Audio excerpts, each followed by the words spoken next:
thank you for joining me in what should be Vlogmas number 6, but let's be honest, I failed miserably at Vlogmas trying to vlog every day up until Christmas, so this is just vlog number 6.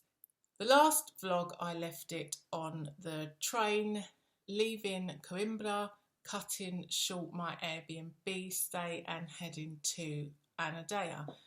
I'll explain that in a minute. The other thing I said in my last vlog was that I'd tell you about getting my NIF and opening a bank account. The reason being because for people that want to come to Portugal, that's something everybody has to do and people are always asking about. So it's something I wanted to share. However, it took me so long to get this vlog out. We are now post-Brexit and things are different because the UK is no longer a member of the EU, so have to do the same process, I think, as I understand it, as any other third country. But what I will tell you is that I got my NIF number from the Loja do Cidadão. I don't know, I've probably said that completely wrong. But anyway, it's the local citizen shop. There's one in every town and city. They're the sort of one-stop shop for anything official. That's probably still a useful place to go for advice and information, and they're all walk-in service. Even during COVID, I used the walk-in service. The other thing I mentioned was the bank account.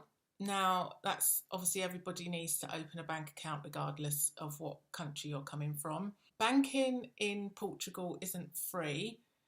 The lowest monthly fee I could find was €6 a month. Activo Bank is an online bank, and it's like the online branch of the popular Millennium Bank. And banking there is free. Also, because they're aimed at digital nomads type market, when you phone up, because obviously you can bank online or phone up, when you phone up, the first thing you get is 2 options: press 1 for English, press 2 for Portuguese. So that's quite useful if the language concerns you. So back to why I cut my Airbnb stay in Coimbra short.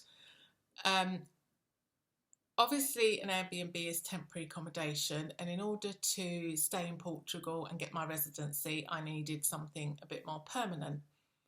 I had booked a service from an organisation called Expat Portugal, and as you can hear by the title, it's quite self-explanatory, but they have a service where a local expert, either an expat or a Portuguese national, can show you around an area that you're interested in and give you a bit of a tour. They can do this by video call if you're not yet in Portugal, or in person on the ground. So I booked a consultant, whatever you call it, called Carl Munson, who was brilliant and showed me his the area that he covered and which was the area that I was interested in. And through that, he knew of a landlady that had a room to rent.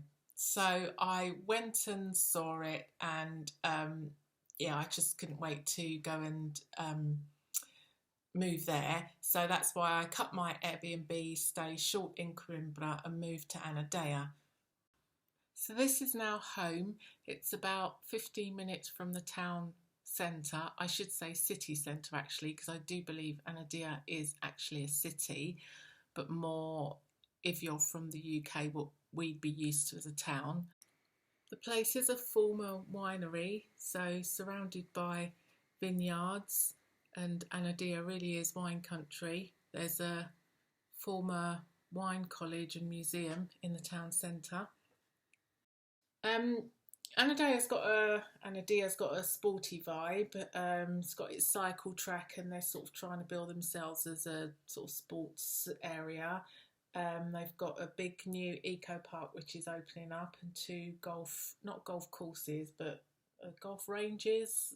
So there's newer parts of the city, and obviously in the centre, traditional older parts. The newer parts remind me of sort of like Australian suburbs.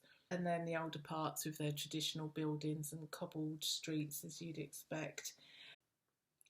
You've got everything you need in Anadia. In the town's got or the city centre's got a really nice little square, and you've got the financier office, the town hall, the citizen shop, and then also very close the local parish, so all within the same vicinity of one another. You've got lots of banks, obviously cafes, restaurants, little shops, a nice bakery. You know, I saw all the sort of shops you need: pet shop, DIY shop. There's a Lidl and a Pingo Deutsch supermarket.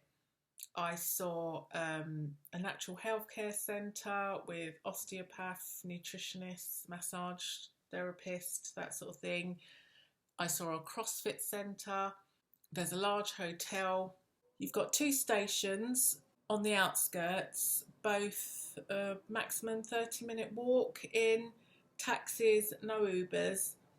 There's a couple of hospitals.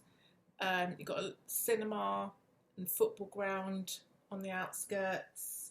There's a large swimming pool, which I've told is an excellent pool, but it was closed, obviously due to COVID while I was there. There's a public library in a large modern building. Yeah, so there's everything you need. I even saw a black hairdresser's, or a hairdresser that does afro hair.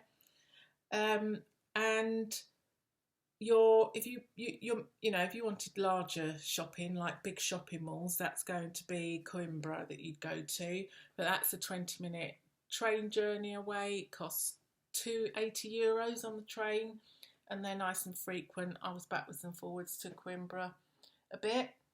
So could you live in Anadia without a car? I'm not sure. The jury's out on that one for me. I like to walk. I like to walk, so walk to the station for me is not a problem. For others it will be a taxi ride. I'm not sure about buses. I know people that do live there without a car, and if they do need a car, get a hire car at really good costs, obviously especially in the winter. So I'm on the fence about that one. I'm going to leave the vlog here for today. Thank you for joining me. I love having you here with me. I hope you enjoyed seeing Anadia as I saw it through my eyes. Next time I'm going to show you my little taste of the good life, which is one of the reasons I came to Portugal. I'm also going to show you what caused me total and utter heartache while I was there. So thanks again for watching. Hope to see you next time if you're coming back, and keep that Portugal dream alive. Ta for now.